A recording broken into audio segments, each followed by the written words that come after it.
நம்முடைய சற்று நேர தியானத்திற்காக 1 யோவானின் புஸ்தகம் 3ஆம் அதிகாரம் 2ஆம் வசனத்தை ஒருவர் வாசியுங்கள்.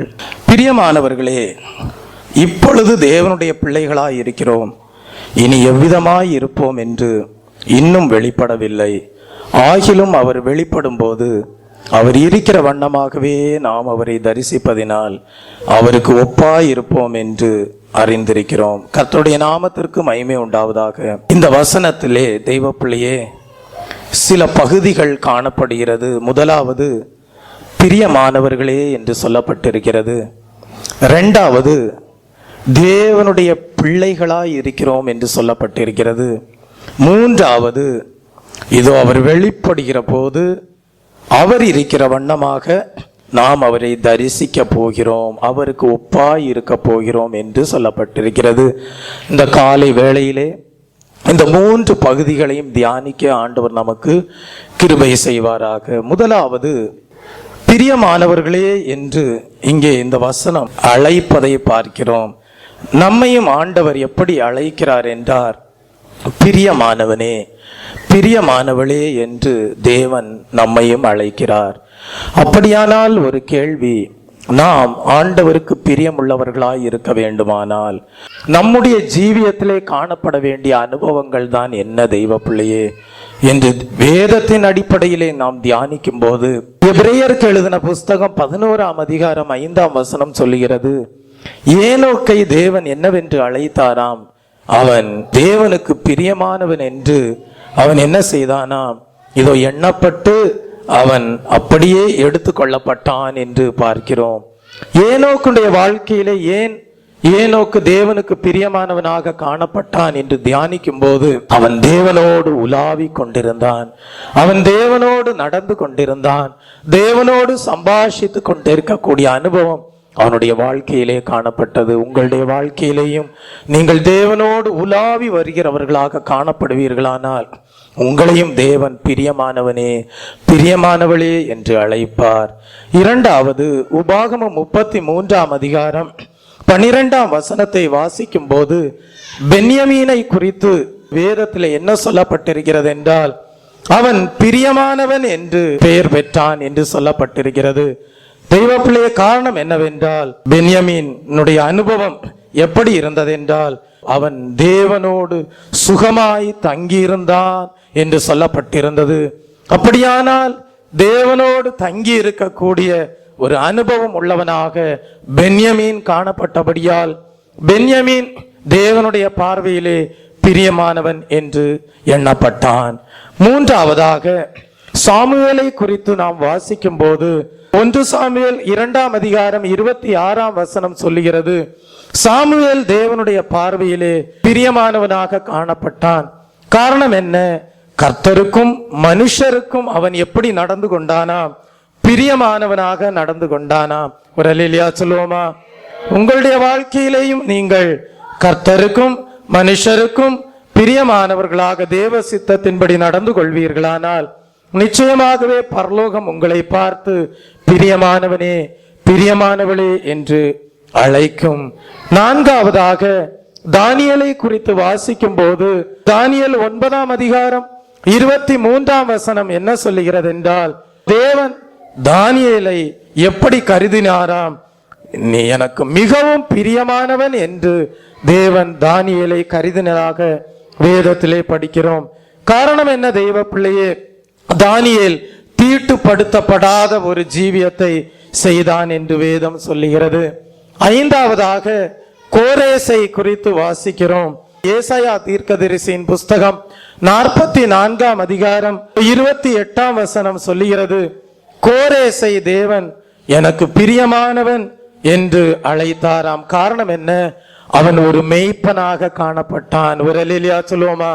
நீங்களும் ஆண்டவராகிய இயேசு கிறிஸ்துவை நல்ல மேய்ப்பனாக ஏற்றுக்கொண்டு அவர் உங்களை போஷித்து, அவர் உங்களை உயிர்ப்பித்து, அவர் உங்களை வளரச் செய்து நீங்களும் அநேகருக்கு நல்ல மேய்ப்பர்களாக காணப்படுவீர்களானால் நிச்சயமாகவே ஆண்டவர் உங்களை பார்த்து சொல்வார், இதோ கோரேசை பார்த்து பிரியமானவன் என்று சொன்ன தேவன் உங்களையும் பார்த்து பிரியமானவனே, பிரியமானவளே என்று அழைப்பார். ஆறாவதாக நம்முடைய அருமையான ஆண்டவராகிய இயேசு கிறிஸ்து பிதாவினிடத்திலிருந்து ஒரு நற்சாட்சி பெற்றார். அந்த நற்சாட்சி என்னவென்றால், இவர் என்னுடைய நேச குமாரன், இவரிலே பிரியமாயிருக்கிறேன். தெய்வ பிள்ளைய ஆண்டவராகிய இயேசு கிறிஸ்து பிரியமானவர் என்று பெயரெடுக்க காரணம் என்ன? அவர் ஞானஸ்நானம் பெற்று கரையேறின வேளையிலே தெய்வ பிள்ளையே வானத்திலிருந்து ஒரு சத்தம் உண்டானது, இவர் என்னுடைய நேசகுமாரன், இவரிலே பிரியமாயிருக்கிறேன். காரணம் என்ன? சகல நீதியையும் நிறைவேற்ற கூடியவராக ஆண்டவராகிய இயேசு கிறிஸ்து காணப்பட்டார்.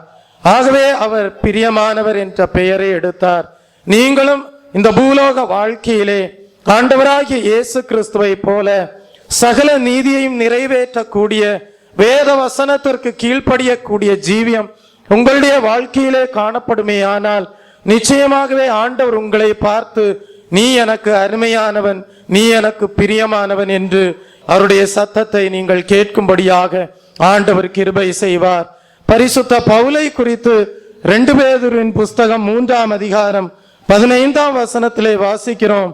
நமக்கு பிரியமான சகோதரனாகிய பவுலும் என்று சொல்லப்பட்டிருக்கிறது. பவுல் அப்போஸ்தலனுடைய வாழ்க்கையிலே அவன் பிரியமானவனாக காணப்பட்டதற்கு காரணம் என்ன? தெய்வ பிள்ளையே, கர்த்தரின் நீடிய பொறுமையை இரட்சிப்பு என்று சொல்லி அவன் எழுதினான். தெய்வ பிள்ளையே, இன்றைக்கு தேவன் நீடிய பொறுமையுள்ளவராக காணப்படுகிறார் என்றால் அதற்கு காரணம், எல்லா மனிதர்களும் ரட்சிக்கப்பட வேண்டும், எல்லா மனிதர்களும் மீட்கப்பட வேண்டும், எல்லா மனிதரும் பரலோக ராஜ்யத்தை சுதந்தரிக்க வேண்டும் என்கிற நல்லெண்ணத்தோடு அவர் நீடிய பொறுமையுள்ளவராக காணப்படுகிறார். பரிசுத்த பவுல் கர்த்தர் நீடிய பொறுமையுள்ளவராக காணப்படுகிறார். அது எதற்காக? ரட்சிப்பிற்காக என்று அவர் எழுதினபடியால் பவுல் அப்போஸ்தலன் தேவனுடைய பார்வையிலே பிரியமுள்ளவனாக காணப்பட்டான். பர்னபாவை குறித்து தெய்வ பிள்ளையே அப்போஸ்தலர் 15ஆம் அதிகாரம் 25ஆம் வசனத்திலே சொல்லப்பட்டிருக்கிறது. தெய்வ பிள்ளையே, அவன் பிரியமானவனாக காணப்பட்டான். காரணம் என்ன? இயேசு கிறிஸ்துவின் நாமத்திற்காக பிராணனையும் ஒப்பு கொடுக்க துணிந்தவர்களாக காணப்பட்டார்கள். தெய்வ பிள்ளையே, தங்கள் ஜீவனுக்கும் மேலாக அதிகமாக இதோ இயேசு கிறிஸ்துவினுடைய நாமத்தை உயர்த்தினவர்களாக, இயேசு கிறிஸ்துவினுடைய நாமத்தை மகிமைப்படுத்தினவர்களாக காணப்பட்டபடியால் பர்னபா பிரியமானவன் என்கிற ஒரு சாட்சியை பெற்றுக் கொண்டான். தெய்வ பிள்ளையே, உங்களுடைய வாழ்க்கையிலேயும் உங்கள் ஜீவனுக்கும் அதிகமாக இயேசு கிறிஸ்துடைய நாமத்தை நீங்கள் மகிமைப்படுத்தக்கூடியவர்களாக, தேவனுடைய நாமத்திற்கென்று உங்களை ஒப்புக் கொடுக்கக்கூடியவர்களாக காணப்படுவீர்களானால் நீ என் பார்வையிலே பிரியமானவன் என்று தேவன் உன்னை குறித்து சாட்சி கொடுப்பார். தீமோத்தேயுவை குறித்து 2 தீமோத்தேயின் புஸ்தகம் 1ஆம் அதிகாரம் 2ஆம் வசனத்திலே சொல்லப்பட்டிருக்கிறது. பிரியமுள்ள குமாரனாகிய தீமோத்தேயுக்கு என்று பரிசுத்த பவுல் எழுதுகிறார். தெய்வ பிள்ளையே, தீமோத்தேயு தேவனுடைய பார்வையிலே பிரியமானவனாக காணப்பட்டதற்கு காரணம் என்ன? அவனுக்குள்ளாக காணப்பட்ட விசுவாசம் ஒரு மாயமற்ற விசுவாசமாக காணப்பட்டது. விசுவாசிகள் என்கிற பெயர் வைத்தவர்களாக, விசுவாசிகள் என்ற பெயரை கொண்டவர்களாக, ஆனா மாயமான ஜீவியத்திலே காணப்படுமே ஆனால் தேவனுடைய பார்வையிலே பிரியமுள்ளவர்களாக காணப்பட இயலாது. ஆனால் நீங்கள் உண்மையாகவே மாயமற்ற விசுவாசம் உள்ளவர்களாக தேவ சமூகத்திலே காணப்படுவீர்களானால் நிச்சயமாகவே வேதம் உங்களை பார்த்து சொல்லுகிறது, நீ என் பார்வையிலே பிரியமானவன் என்று. அப்படியே தீமோத்தேயு தேவனுடைய பார்வையிலே பிரியமுள்ள குமாரனாக காணப்பட்டான். தீகிக்கை பற்றி எபேசியருக்கு எழுதின புஸ்தகம் 6ஆம் அதிகாரம் 21ஆம் வசனத்திலே சொல்லப்பட்டிருக்கிறது, என்னுடைய பார்வையிலே பிரியமானவனாக காணப்படுகிறான் என்று. தீகிக்கு தேவனுடைய பார்வையிலே பிரியமானவனாக காணப்பட்டதற்கு காரணம் என்ன? தெய்வ பிள்ளையே, கர்த்தருக்குள் உண்மையுள்ள ஒரு ஊழியக்காரனாக காணப்பட்டான். நீங்கள் கர்த்தருக்குள் ஒரு உண்மையான ஊழியத்தை செய்கிறவர்களாக, உண்மையான ஒரு ஊழியக்காரனாக காணப்படுவீர்களானால் நிச்சயமாகவே தேவன் உங்களை குறித்து நீ என் பார்வையிலே பிரியமானவன் என்று சாட்சி கொடுப்பார். தெய்வ பிள்ளையே, பிலேமோனை குறித்து 1ஆம் வசனத்திலே சொல்லப்பட்டிருக்கிறது. பிலேமோன் 1ஆம் வசனத்திலே சொல்லப்பட்டிருக்கிறது, அவன் பிரியமானவன் என்று. காரணம் என்ன? அவன் ஒரு உடன் வேலைக்காரனாக காணப்பட்டும் கூட, எப்படி மோசேக்கு ஒரு ஆரோன் உடன் வேலைக்காரனாக காணப்பட்டானோ அப்படியே இந்த பீலேமோன் உடன் வேலைக்காரனாக காணப்பட்டும் கூட அவன் தேவனுடைய பார்வையிலே எப்படி காணப்பட்டான் என்றால் பிரியமானவனாக காணப்பட்டான். தெய்வ பிள்ளையே, தேவன் உங்களை உண்மையான அப்போஸ்தலர்களோடு, உண்மையான பரிசுத்தவான்களோடு, உண்மையான ஊழியக்காரர்களோடு உடன் வேலையாட்களாக உங்களை வைத்திருப்பாரே. ஆனால் அதிலே நீங்கள் உண்மையுள்ளவர்களாக காணப்பட்டால் நிச்சயமாகவே தேவன் உங்களை பிரியமானவர்கள் என்று சாட்சி கொடுக்கிறார். ஒனேசிமுவை பற்றி பிலேமோனின் புஸ்தகம் 15-16 வசனங்களிலே சொல்லப்பட்டிருக்கிறது. அவன் பிரியமானவன் என்று சொல்லப்பட்டிருக்கிறது. காரணம் என்ன? என்றென்றைக்கும் அவன் உம்முடையவனாய் இருக்கும்படியாக தெரிந்தெடுக்கப்பட்டான். ஒனேசேமு தெய்வ பிள்ளையே, தேவனுடைய பார்வையிலே எப்படி காணப்பட்டானாம்? என்றென்றைக்கும் தேவனுக்குரியவனாக அவன் ஜீவித்தபடியால் அவன் தேவனுடைய பார்வையிலே அருமையானவனாக காணப்பட்டான். காயுவை பற்றி 3 யோவானின் புஸ்தகம் 5:2-11 வசனங்களிலே சொல்லப்பட்டிருக்கிறது. தெய்வ பிள்ளையே, அவன் பிரியமானவனாக காணப்பட்டான். காயு தேவனுடைய பார்வையிலே பிரியமுள்ளவனாக காணப்படுவதற்கு காரணம் என்ன? சகோதரருக்கும் அந்நியருக்கும் செய்கிற யாவற்றையும் உண்மையாய் செய்கிறான். உங்களுடைய வாழ்க்கையிலே நீங்கள் உங்கள் சகோதரருக்கும் அந்நியருக்கும் செய்கிற காரியங்கள் எல்லாம் உண்மையுள்ள காரியங்களாக, உத்தமமுள்ள காரியங்களாக செய்வீர்களானால் காயுவை பிரியமானவர் என்று அழைத்த தேவன் உங்களையும் பிரியமானவர்கள் என்று அழைப்பார். தெய்வ பிள்ளையே, அப்பியாளை குறித்து வாசிக்கிறோம். பீலேமோனின் புஸ்தகம் 2ஆம் வசனத்திலே அப்பியாளை பற்றி அவள் பிரியமானவள் என்று சொல்லப்பட்டிருக்கிறது. அப்பியாள் தேவனுடைய பார்வையிலே பிரியமுள்ளவளாக காணப்பட்டதற்கு காரணம் என்ன? கர்த்தராகிய இயேசு கிறிஸ்துவினிடத்திலும் எல்லா பரிசுத்தவான்களிடத்திலும் அவள் தேவனுடைய அன்பையும் தேவனுடைய விசுவாசத்தையும் அவள் வெளிப்படுத்தினாள்.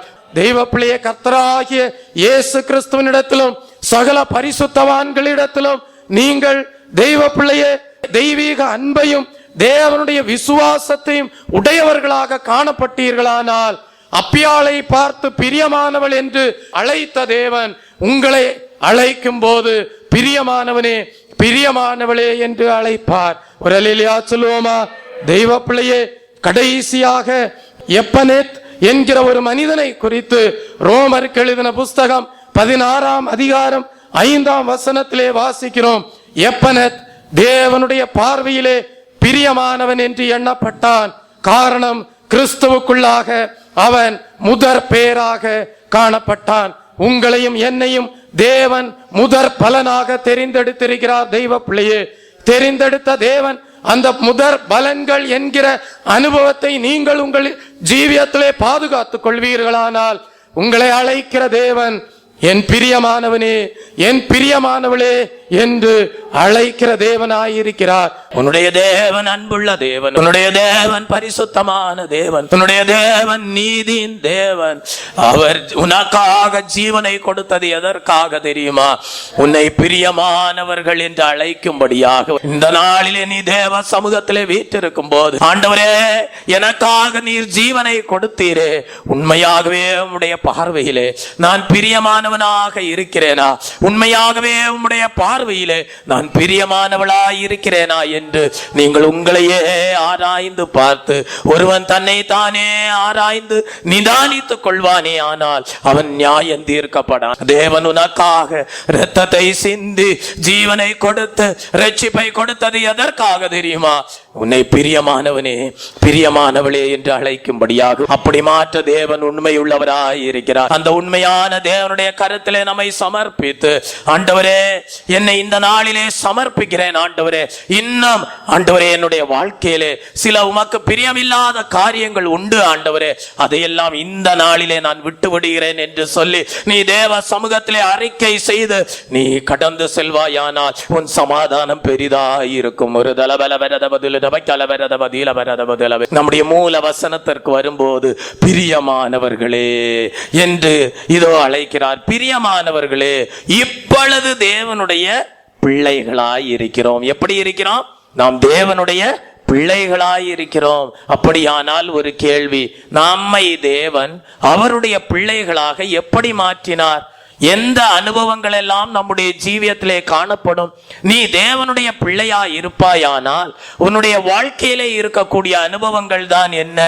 நீ எப்படி தேவனுடைய பிள்ளையாக மாற்றப்பட்டாய்? யோவானுக்கு எழுதின புஸ்தகம் 1ஆம் அதிகாரம் 12-13 வசனங்களை வாசிக்கும் போது, இயேசு கிறிஸ்துவின் நாமத்தின் மேல் விசுவாசம் உள்ளவர்களாய் அவரை ஏற்றுக்கொண்டவர்கள் எத்தனை பேர்களோ அத்தனை பேர்களும் தேவனுடைய பிள்ளைகளாகும்படி அவர்களுக்கு என்ன கொடுத்தார்?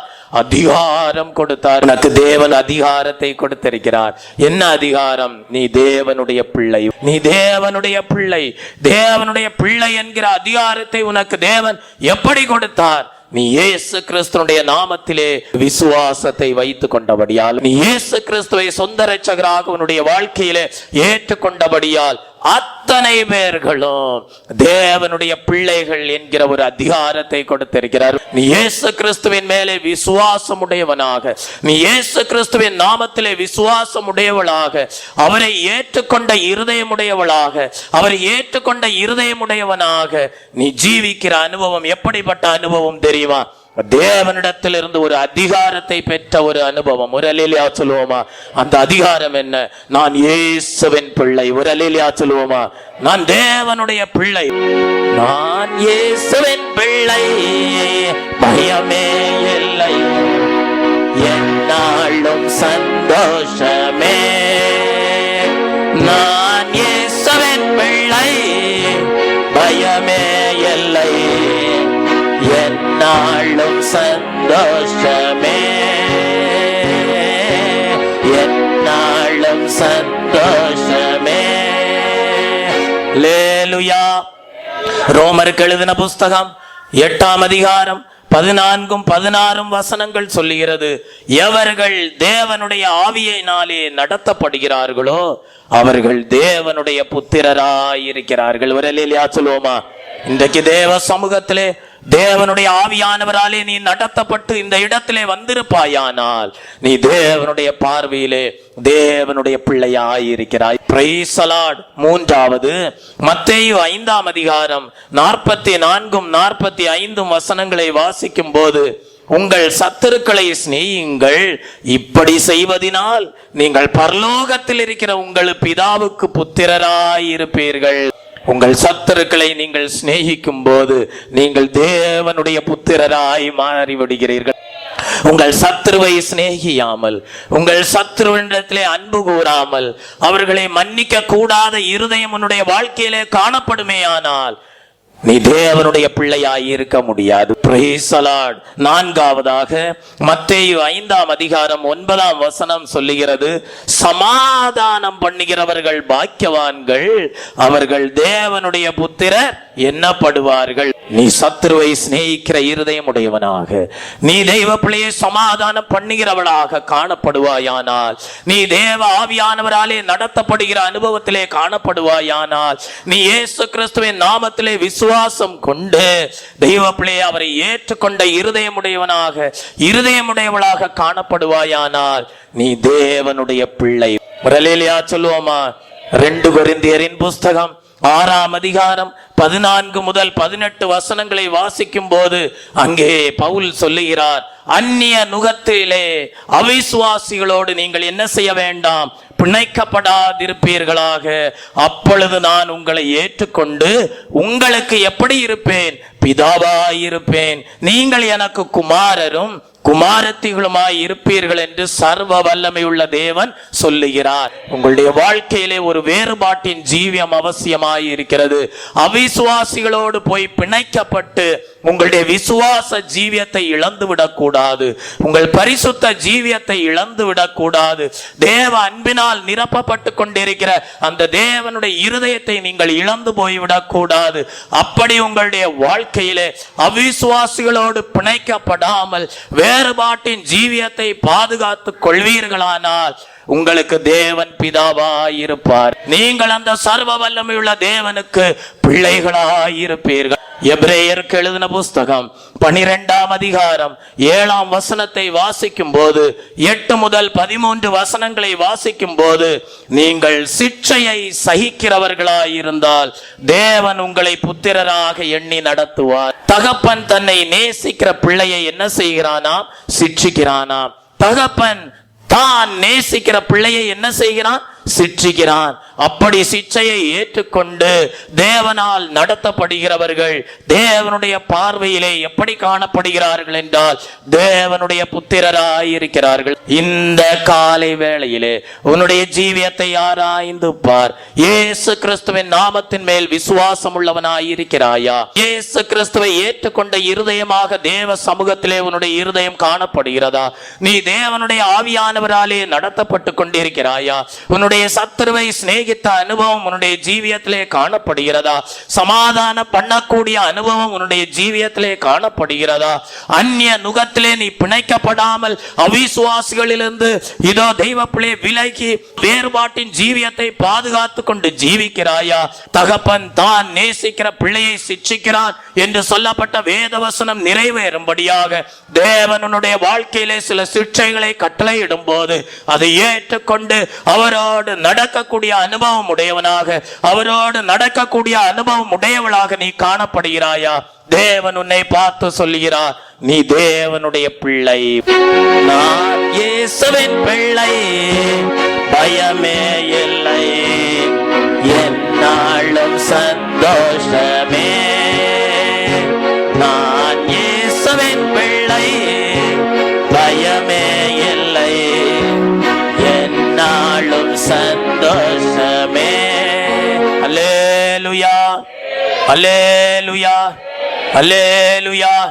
நீ தேவனுடைய பார்வையிலே பிரியமானவன், நீ தேவனுடைய பார்வையிலே பிரியமானவள், நீ தேவனுடைய பார்வையிலே அவருடைய பிள்ளையாயிருக்கிறாய். நீ தேவனுடைய பிள்ளையாய் இருப்பாயானால் உன்னுடைய வாழ்க்கையிலே எப்படிப்பட்ட அனுபவங்கள் காணப்படும் தெரியுமா? நீ தேவனுக்கு கீழ்ப்படுகிற பிள்ளையாயிருப்பாய்.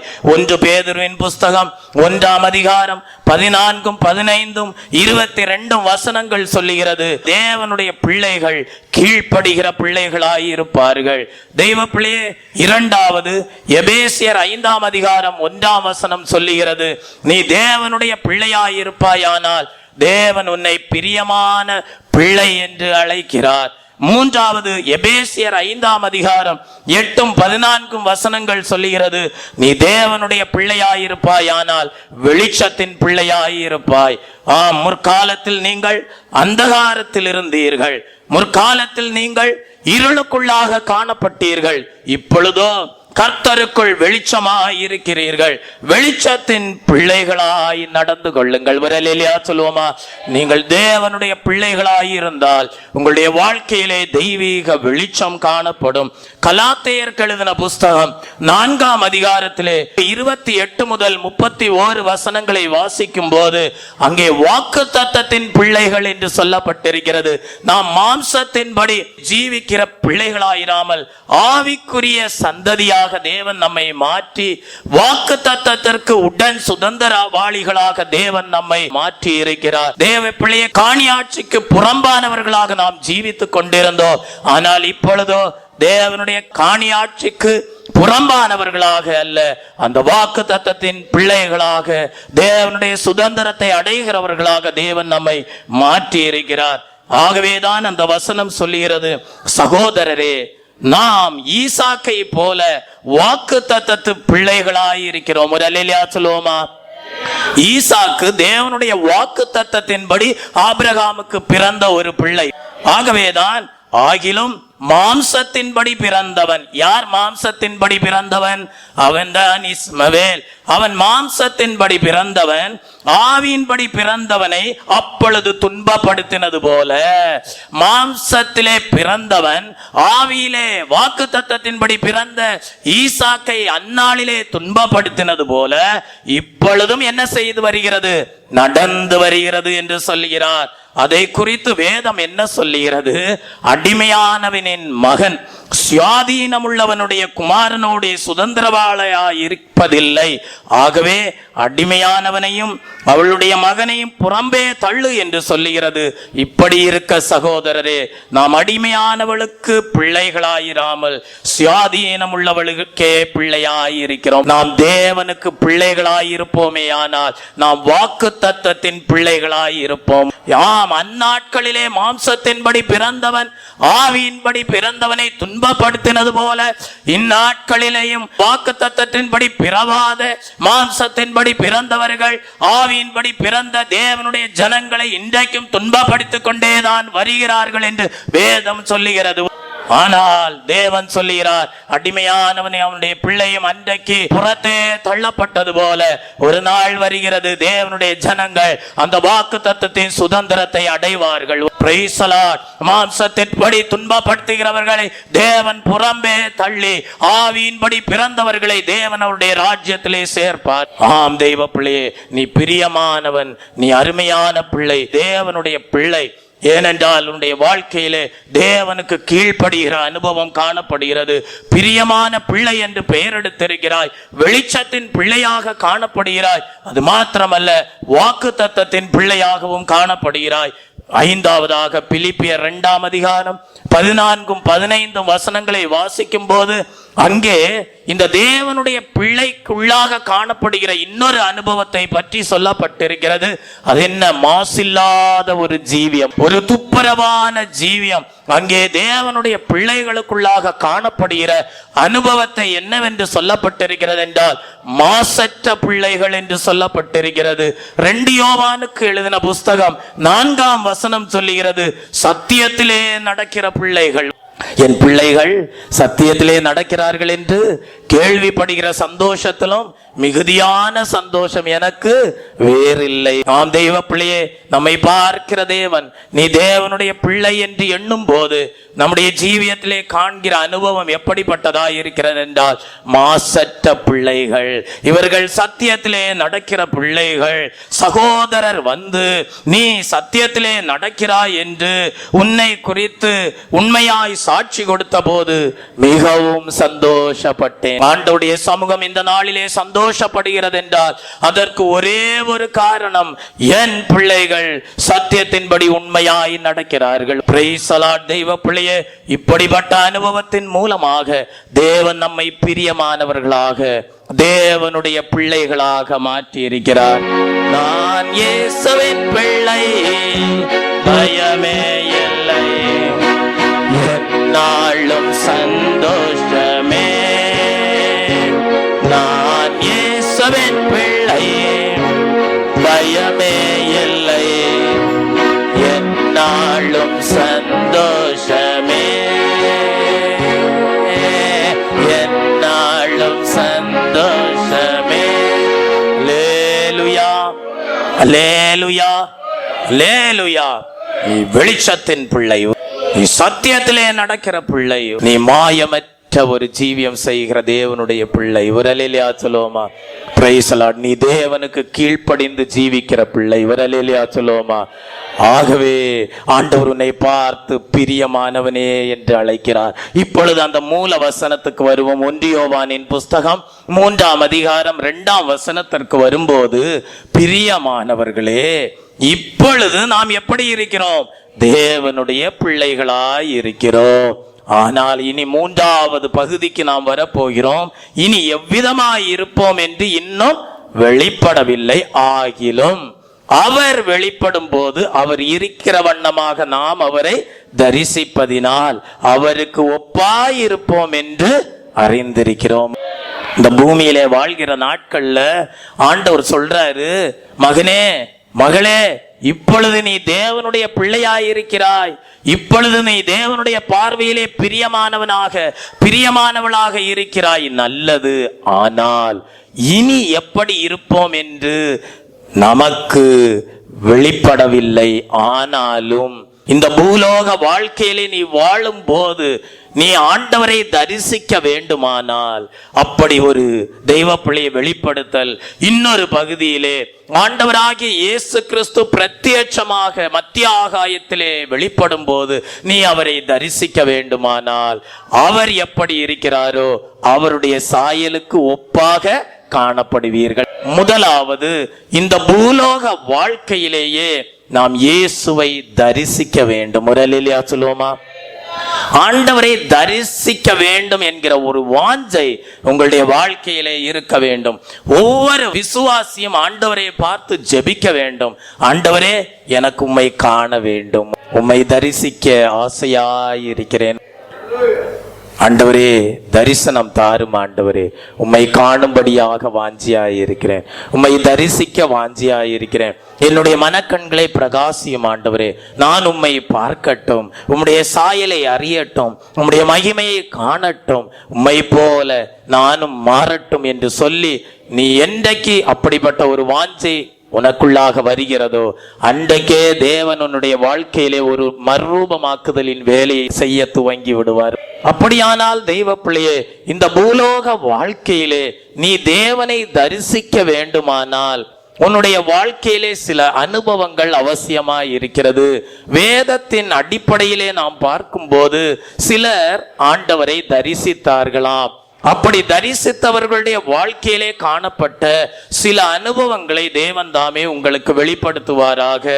முதலாவது, ஆபிரகாம் ஈசாக்கிற்கு பெண் பார்க்கும்படியாக யாரை அனுப்புகிறார் என்றால், தன்னுடைய வீட்டிலே காரியஸ்தனாய் இருந்த எலியாசரை அனுப்புவதை பார்க்கிறோம்.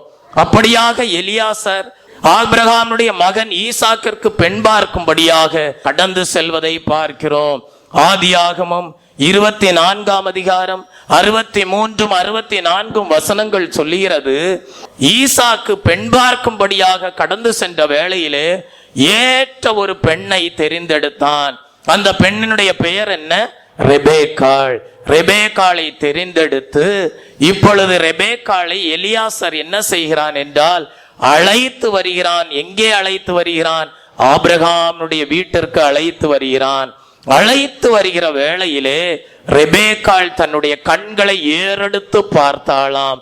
அவள் தன்னுடைய கண்களை ஏறெடுத்து பார்த்த வேளையிலே அவள் யாரை கண்டாள் என்று சொல்லப்பட்டிருக்கிறது?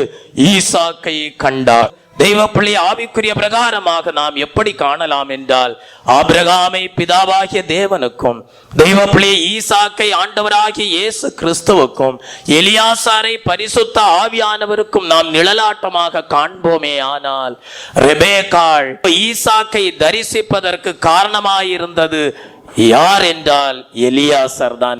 எலியாசாரை புதிய ஏற்பாட்டின் சபையிலே தெய்வ பிள்ளையை பரிசுத்த ஆவியானவருக்கு நிழலாட்டமாக காண்போமே. ஆனால் தெய்வ பிள்ளையே, யார் தேவனுடைய ஆவியானவராலே நடத்தப்படுகிறார்களோ, தெய்வ பிள்ளை யார் பரிசுத்த ஆவியானவருடைய நடத்திப்பிலே காணப்படுகிறார்களோ அவர்கள் தெய்வ பிள்ளை ஆண்டவரை தரிசிப்பார்கள். அந்த பரிசுத்த ஆவியாகிய எலியாசாருடைய நடத்திப்பிலே ரெபேக்காள் காணப்பட்டபடியால் ரெபேக்காள் ஈசாக்கை தரிசித்தாள். நம்முடைய வாழ்க்கையிலே நாம் பரிசுத்த ஆவியை பெற்றுக்கொள்ள வேண்டியது மிகவும் அவசியமாய் இருக்கிறது.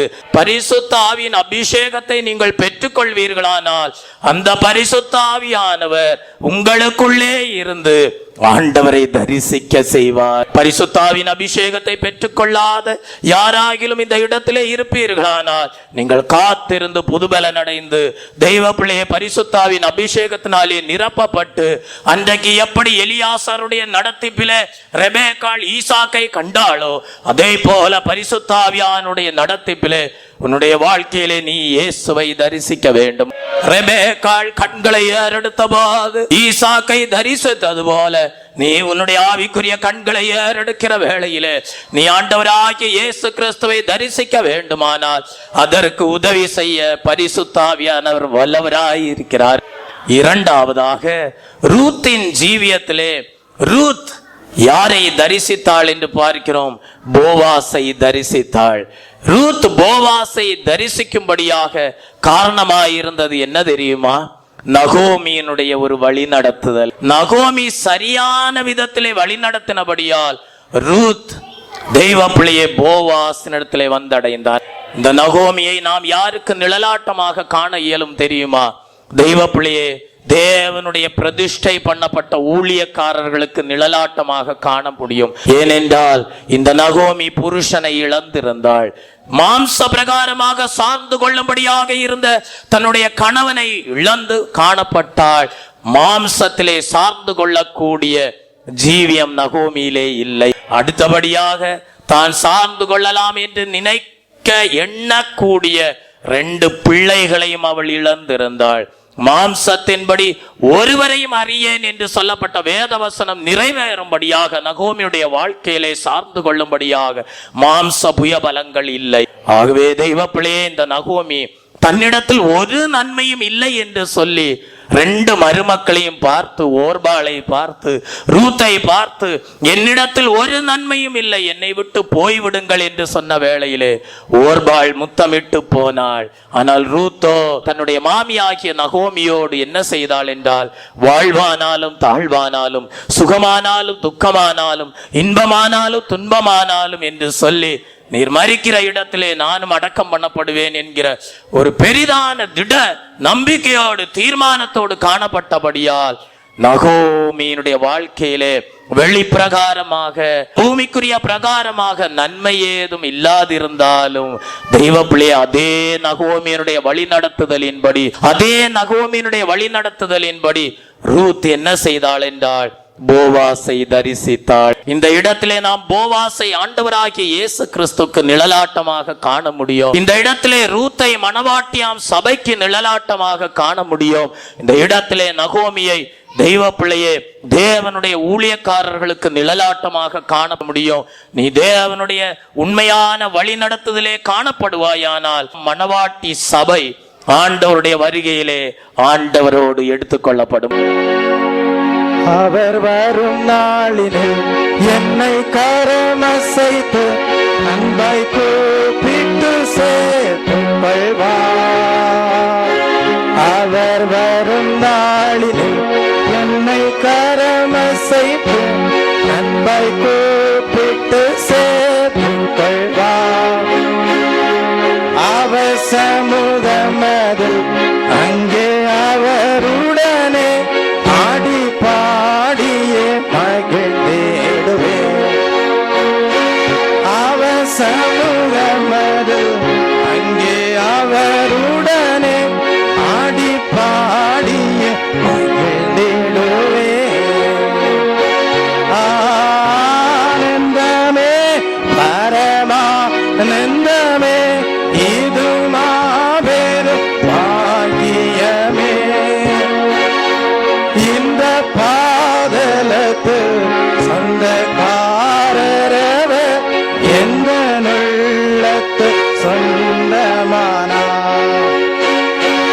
இந்த பாதலத்து சொந்தக்காரரவர் எந்த உள்ளத்து சொந்தமானார். எந்த உள்ளத்து சொந்தமானார். அல்லேலூயா. நீ உண்மையான தேவனுடைய நடத்திப்பிலே, ஊழியக்காரர்களுடைய நடத்திப்பிலே நீ காணப்பட்டால், போவாசை ரூத் சந்தித்தது போல நீயும் உண்மையான நடத்திப்பிலே இயேசுவை தரிசிப்பாய். ஊழியக்காரர்களுடைய வாழ்க்கையிலே பூமிக்குரிய பிரகாரமாக எந்த நன்மையும் இல்லாதபடி காட்சி அளிக்கலாம். ஆனால் அவர்களுக்குள்ளே தேவன் தம்முடைய ஆலோசனை வெளிப்படுத்துகிறார். தேவன் தம்முடைய ரகசியத்தை தேவனுடைய ஊழியக்காரர்களோடு பேசுகிறார். அந்த நடத்திப்பிலே நீ காணப்படும் போது திசை கெட்டு போவதில்லை, வழிமாறி போவதில்லை.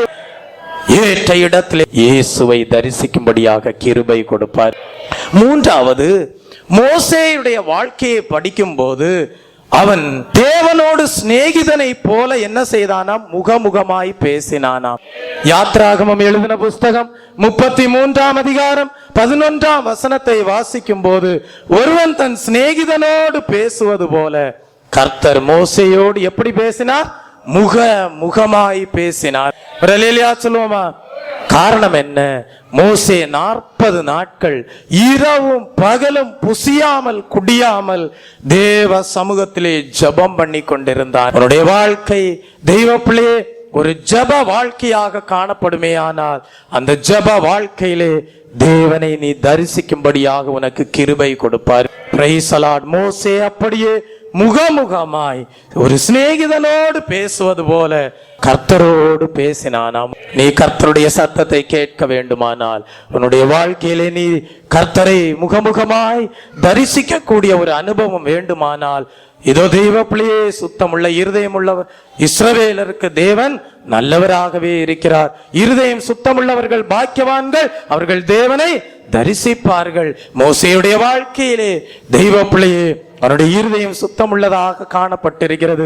மோசே தேவனுடைய வீட்டில் எங்கும் உண்மையுள்ளவனாக காணப்பட்டான்.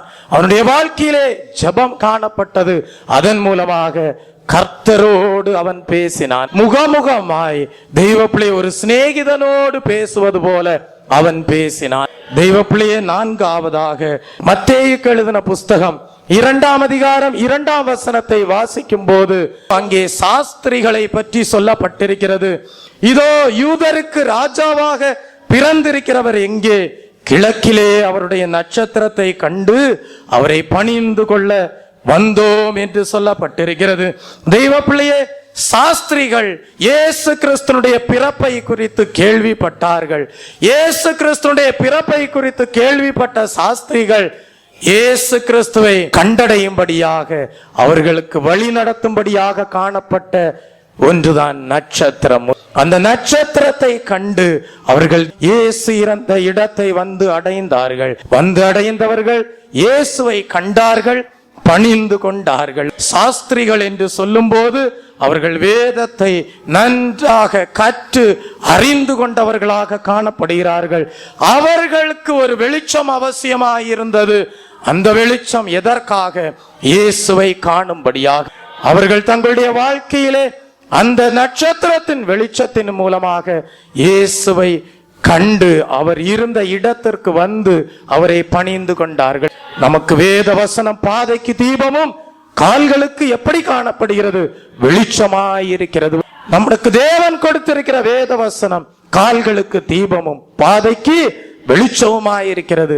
அப்படியானால் வேத வசனத்தின் வெளிச்சத்திலே யார் நடக்கிறார்களோ, யார் சாஸ்திரிகளாக காணப்படுகிறார்களோ, அவர்கள் இயேசு கிறிஸ்து இருக்கிற இடத்தை வந்தடைந்து இயேசுவை தரிசிப்பார்கள். Praise the Lord. ஐந்தாவதாக எஸ்தருடைய வாழ்க்கையை காணும்போது தெய்வ பிள்ளையே, எஸ்தருடைய வாழ்க்கையை குறித்து எஸ்தரின் புஸ்தகம் 2ஆம் அதிகாரம் 15ஆம் வசனத்திலே சொல்லப்பட்டிருக்கிறது. வாசியுங்கள். எஸ்தர் 2ஆம் அதிகாரம் 15ஆம் வசனம். மொர்தேகாய் தனக்கு குமாரத்தியாய் ஏற்றுக்கொண்டவளும் அவன் சிறிய தகப்பனாகிய அபியாயேயின் குமாரத்தியுமான எஸ்தர் ராஜாவினிடத்தில் பிரவேசிக்கிறதற்கு முறை வந்தபோது அவள் ஸ்திரீகளை காவல் பண்ணுகிற ராஜாவின் பிரதானியாகிய ஏகாய் நியமித்த காரியமே அல்லாமல் வேறொன்றும் கேட்கவில்லை. எஸ்தர் தன்னை காண்கிற எல்லார் கண்களிலும் தயவை பெற்றாள். அகாசுவேர் ராஜாவிற்கு ஒரு ராணி நியமிக்கப்படும்படியாக கன்னி மாடத்திலே அநேக பெண்கள் கூட்டப்பட்டார்கள். அதிலே தெய்வ பிள்ளையே, இந்த எஸ்தருடைய ஜீவியம் எப்படி காணப்பட்டதாம்? இந்த பெண்களை காவல் காக்கும்படியாக வைக்கப்பட்டிருந்த ஏகாய் சொன்ன காரியமே அல்லாமல் வேறு ஒன்றையும் எஸ்தர் கேட்கவில்லையாம். அந்த ஏகாய் என்ன சொன்னானோ அதன்படி எஸ்தருடைய வஸ்திரம் காணப்பட்டது. ஏகாய் என்ன சொன்னானோ அதன்படி எஸ்தருடைய அலங்காரம் காணப்பட்டது. எஸ்தருடைய சகல காரியங்களும் ஏகாயினுடைய ஆலோசனையின்படியே காணப்பட்டது. ஆகவேதான் தெய்வ பிள்ளையே, எத்தனையோ பெண்கள் ராணியாக நியமிக்கப்படும்படியாக கன்னிமாடத்திலே கூட்டப்பட்ட வேளையிலே, ஆனால் ஒரே ஒரு பெண்ணுக்கு ராஜாவுடைய கண்களிலே மாத்திரமல்ல எல்லாருடைய கண்களிலேயும் தயவு கிடைத்தது. தன்னை காண்கிற எல்லா கண்களிலும் அவளுக்கு தயை கிடைத்தது. அகாசுவேறு ராஜாவை நாம் ஆண்டவராகி இயேசு கிறிஸ்துவுக்கு ஒப்பிட்டு எஸ்தர் ராஜாத்தியை புதிய ஏற்பாட்டு சபைக்கு நாம் நிழலாட்டமாக காண்போமே. ஆனால் ஏகாய் கற்பித்த காரியமே அல்லாமல், ஏகாய் என்று சொல்லும் போது தெய்வப்பிள்ளையே, தேவ சபையை காத்து வருகிற தேவனுடைய ஊழியர்களுக்கு நிழலாட்டமாக காண முடியும். அவர்கள் சொல்லுகிற காரியமே அல்லாமல் வேறொன்றையும் உன்னுடைய ஜீவியத்திலே நீ விரும்பாதபடி ஜீவிப்பாயானால் உனக்கு எல்லாருடைய கண்களிலேயும் தயவு கிடைக்கும். ஏனென்றால் ஏகாய் ஒரு அன்னகனாக காணப்பட்டான். ஏகாய் ஒரு அப்போஸ்தலனுக்கு நிழலாட்டமாக காணப்பட்டான். ஏகாய் தேவனுடைய சத்தியத்தை போதிக்கக்கூடிய ஒரு போதகனாக காணப்பட்டான். அவன் நியமித்த காரியமே அல்லாமல் வேறு ஒன்றையும் எஸ்தர் கேட்கவில்லை. அப்படிப்பட்ட அலங்காரம் ஒரு ரட்சிப்பின் அலங்காரமாய் இருந்தது. அப்படிப்பட்ட அலங்காரம் ஒரு தேவ அலங்காரமாக காணப்பட்டது. அப்படிப்பட்ட அழகு தேவனுடைய பார்வையிலே விசேஷித்த ஒரு அழகாக காணப்பட்டது. ஆகவே அவளுடைய வெளிப்பிரகாரமான தோற்றத்திலே உலக பிரகாரமான பூமிக்குரிய பிரகாரமான பலவிதமான அலங்காரங்கள் காணப்படாவிட்டாலும் ஒரு தெய்வீக அழகு அவளுடைய முகத்திலே வெளிப்பட்டது. ஆம் தெய்வ பிள்ளையே, அது நிமித்தமாக அவளுக்கு எல்லாருடைய கண்களிலேயும் தயவு கிடைத்தது. ஆகவே அகாஸ்வேரு ராஜாவினுடைய ராஜ அரண்மனையிலே ராஜா இருக்கிற சமூகத்திலே அனுமதி இல்லாமல் யாரும் பிரவேசிக்க இயலாது. ஆனால் ஒரு சந்தர்ப்பத்திலே யூதர்கள் தன்னுடைய சொந்த ஜனங்கள் அழிக்கப்பட போகிறார்கள் என்று கேள்விப்பட்ட எஸ்தர் உபவாசத்தோடு ஜபத்தோடு கண்ணீரோடு ரெட்டுடித்து அழுது ஜபம் பண்ணி தெய்வ பிள்ளையே அவள் தைரியத்தோடு சொல்கிறாள், என் ஜீவன் போனாலும் சரி நான் ராஜ சமூகத்திலே பிரவேசிப்பேன் என்று சொல்லி அனுமதி இல்லாத இடத்திலே தைரியத்தோடு அவள் ராஜாவின் சமூகத்திலே பிரவேசித்தாள். என்ன நடந்தது?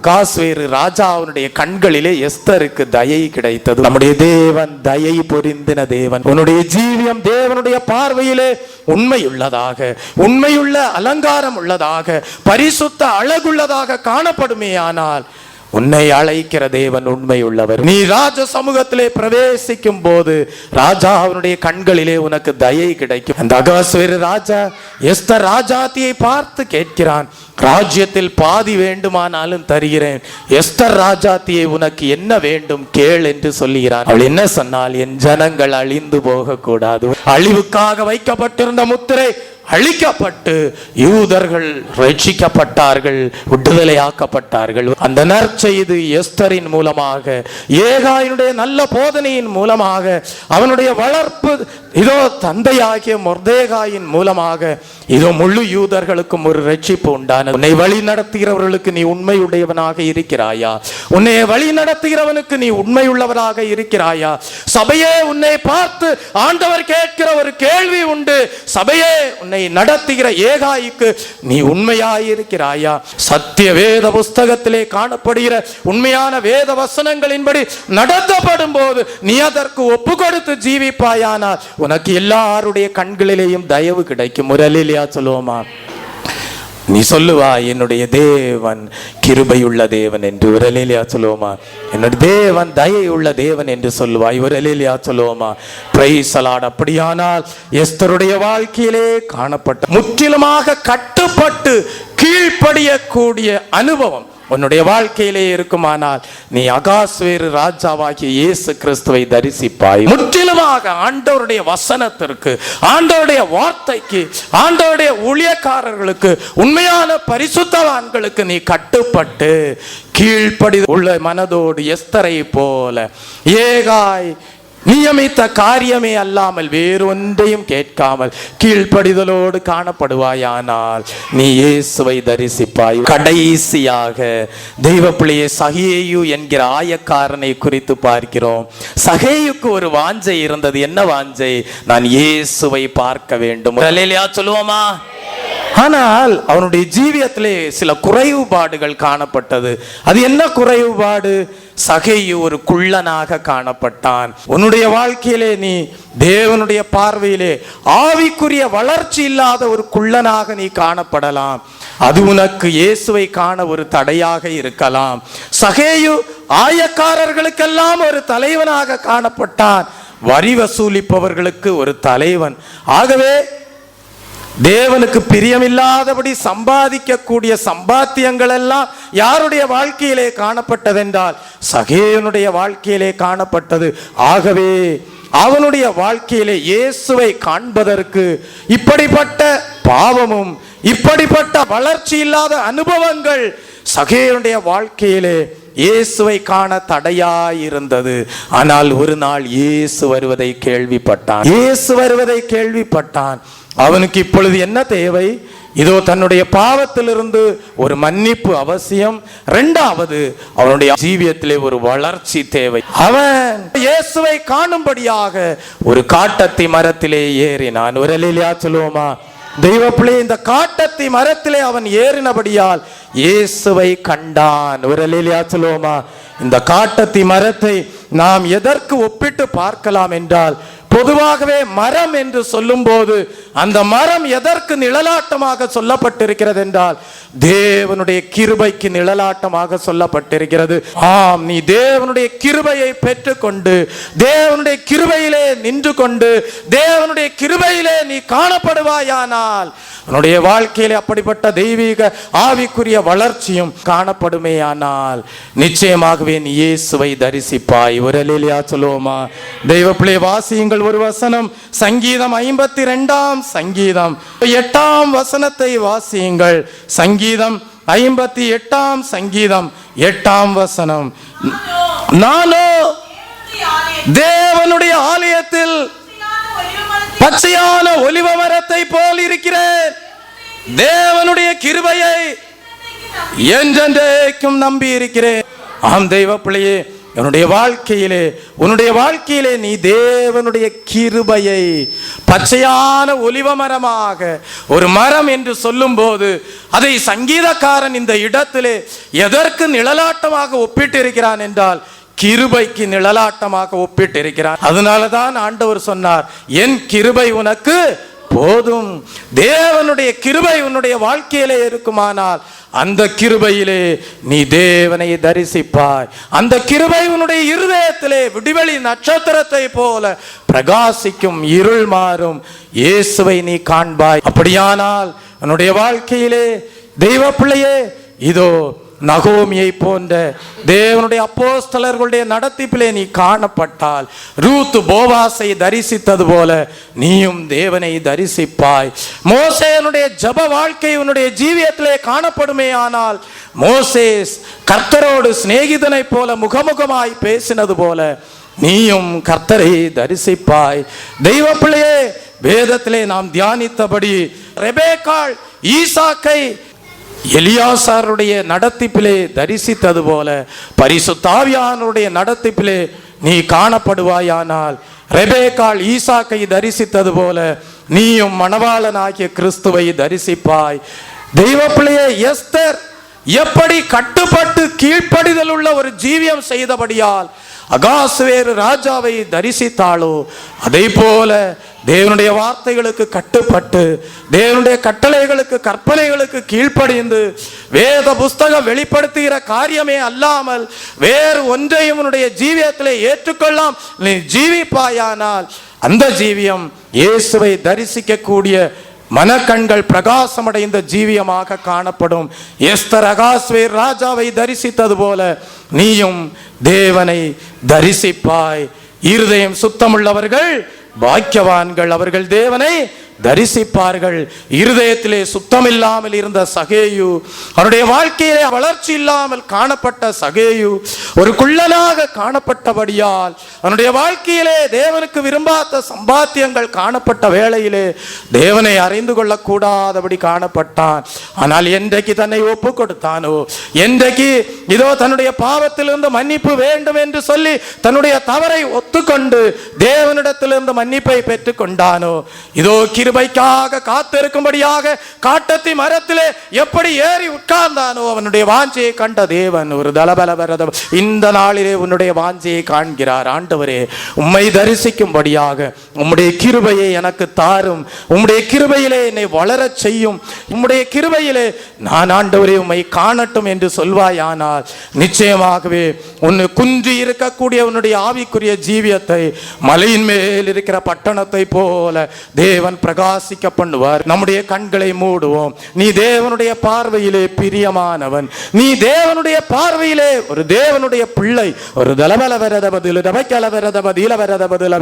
ஒனேசிமுவை போல, காயுவை போல, தீமோத்தேயுவை போல, பரிசுத்த பவுலை போல, பென்யமீனை போல, சாமுவேலை போல, தானியேலை போல, கோரேசை போல, தெய்வ பிள்ளையை பவுலை போல, பர்னபாவை போல, இதோ பிலேமோனை போல ஒரு தலவல வரத பதலவே ஷந்தலவல வரத பதல ரபக்கல வரத பதீல வரத பதலவே அப்பியாளை போல ஒரு தலவல வரத பதல ரபக்கல வரத பதீல வரத. உன்னை பார்த்து ஆண்டவர் சொல்லுகிறார், நீ என்னுடைய பார்வையிலே அருமையானவன், நீ என்னுடைய பார்வையிலே பிரியமானவன், நீ என்னுடைய பார்வையிலே பிரியமானவள். ஒரு தலவல வரத பதலவே நீ தேவனுடைய பிள்ளை, நீ இயேசு கிறிஸ்துவை சொந்த இரட்சகராக ஏற்றுக்கொண்ட ஒரு தேவனுடைய பிள்ளை. ஒரு தலவல வரத பதல ரபக்கல வர நீ தேவனுடைய ஆவியினாலே நடத்தப்படுகிற ஒரு தேவ புத்திரன். ஒரு தலவல வரத பதல ரபக்கல வரத பதீல வரத நீ சத்துருவை சிநேகித்த ஒரு தேவனுடைய பிள்ளை. ஒரு தலவல வர நீ சமாதானம் பண்ணுகிறவன். ஒரு தலவல வரத பதல ரபை நீ அந்நிய நுகத்தொடையிலே பிணைக்கப்படாமல் வேறுபாட்டின் ஜீவியத்தை காத்து கொண்டவன். ஒரு தலவல வரத பதலவே நீ தகப்பன் கொடுக்கிற சிச்சையை ஏற்றுக்கொண்டு அதன்படி நடக்கிற பிள்ளை. ஒரு தலவல வரத பதலவே தேவன் உன்னை பார்த்து சொல்லுகிறார், நீ கீழ்ப்படுகிற பிள்ளை, நீ வெளிச்சத்தின் பிள்ளை, நீ பிரியமான பிள்ளை, நீ வாக்குத்தத்தத்தின் பிள்ளை. ஒரு தலவல வர நீ மாசற்ற பிள்ளை, நீ சத்தியத்திலே நடக்கிற பிள்ளை. ஒரு தலவல வரத பதுல ரபக்கல வரத பதீல வரத பதலவே உன்னை பார்த்து சொல்லுகிறார். அன்றைக்கு எஸ்தர் இதோ அகாஸ்வேரு ராஜாவை தரிசித்தது போல, ரூத் போவாசை தரிசித்தது போல, சகேயு இயேசு கிறிஸ்துவை தரிசித்தது போல, இதோ சாஸ்திரிகள் இயேசு கிறிஸ்துவை தரிசித்தது போல ஒரு தலவல வரத பதுல ரபக்கல வரத பதீல வரத பது ரெபேக்காள் ஈசாக்கை தரிசித்தது போல ஒரு தலவல வரத பதலவே நீ தேவ ஆவியானுடைய நடத்திப்பிலே காணப்படுவாயானால், ஒரு தலவல வரத பதலவே நீ தேவனுடைய கட்டளைகளுக்கு கட்டுப்பட்டு கீழ்ப்படிதலோடு காணப்படுவாயானால், ஒரு தலவல வரத பதலவே நீ தேவனுடைய உண்மையான அப்போஸ்தலர்களுக்கு கீழ்ப்படிந்து அவருடைய சத்தியத்தின்படி நடப்பாயானால், ஒரு தலவல வரத பதுல ரபக்கல வரத பதீல வரத பதலவே நீ தலவல வரத பதுல ரபக்கல வரத பதீல வரத பதலவே. பிரியமானவர்களே, இப்பொழுது தேவனுடைய பிள்ளைகளாய் இருக்கிறோம், இனி எவ்விதமாய் இருப்போம் என்று நான் இன்னும் வெளிப்படவில்லை. ஆகிலும் அவர் வெளிப்படும் போது அவர் இருக்கிற வண்ணமாகவே நாம் தரிசிக்க போகிறபடியால் அவருக்கு ஒப்பாய் இருப்போம். லூக்கா 20:36 சொல்லுகிறது, தெய்வ பிள்ளையே, நாம் தேவனுடைய தூதர்களுக்கு ஒப்பான சாயலாக காணப்பட போகிறோம். ஒரு தலபல வரத பதலவே ஆண்டவராகிய இயேசு கிறிஸ்துடைய வருகை மிகவும் சமீபமாகி இருக்கிறது. அவருடைய வருகையின் நாளிலே நீ அவருக்கு ஒப்பாக மாற்றப்பட வேண்டும், அவருடைய சாயலுக்கு ஒப்பாக மாற்றப்பட வேண்டும். அவருடைய சாயலுக்கு ஒப்பாக நீ மாற வேண்டுமானால் அது தேவ தூதர்களுக்கு ஒப்பான சாயல். ஒரு தலபல வரத பதலவே இக்காலத்திலே உன்னுடைய ஜெப ஜீவியத்தின் மூலமாக தேவன் உனக்கு கொடுத்த கிருபைக்கு ஏற்றபடி, தேவன் உனக்கு கொடுத்த அபிஷேகத்திற்கு ஏற்றபடி, தேவன் உனக்கு கொடுத்த ஊழியக்காரர்களுக்கு ஏற்றபடி நீ தேவனை தரிசித்து, இதோ மோசே எப்படி கர்த்தரை ஒரு சிநேகிதனோடு முகமுகமாய் பேசுவது போல அவரோடு பேசினானோ, அவருடைய முகத்தை கண்டானோ, அதே போல தெய்வ போல ஒரு தலபல வரத பதுல அவருடைய மகிமையை எப்படி கண்டானோ, ஒரு தலபல வரத பதுல அவருடைய சமூகத்தை எப்படி உணர்ந்தானோ, ஒரு தலபல வரத பதுல அப்படியே இன்றைக்கு தேவன் உன்னுடைய வாழ்க்கையிலே அவரை தரிசிக்கும்படியான மனக்கண்களை பிரகாசித்திருக்கலாம். ஆனால் ஒரு நாள் வருகிறது, ஒரு தலபல வரத பதுல அவருக்கு ஒப்பாக நீ மாற போகிறாய். ஒரு தலபல வரத பதுல தேவ தூதருக்கு ஒப்பான சாயல் உனக்கு கொடுக்கப்பட போகிறது.